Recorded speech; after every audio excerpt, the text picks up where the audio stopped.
Installing the Sunsquare Aero Access Skylight is a straightforward process requiring only basic hand tools and an electric drill to secure the provided fixings. Begin by applying sealant tape firmly around the pre-installed upstand to ensure a watertight seal between the upstand and skylight frame. Carefully lower the skylight onto the upstand, centering it within the aperture. Use shims if necessary for even spacing around the frame. Refer to the wiring diagrams to operate the skylight fully open. Prior to mains installation being completed, you can wire to a drill battery to operate the hatch.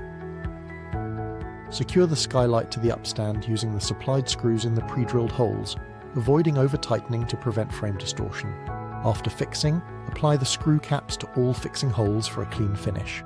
Finally, attach the internal actuator covers to each actuator, pressing firmly against the fixing tabs for a secure fit.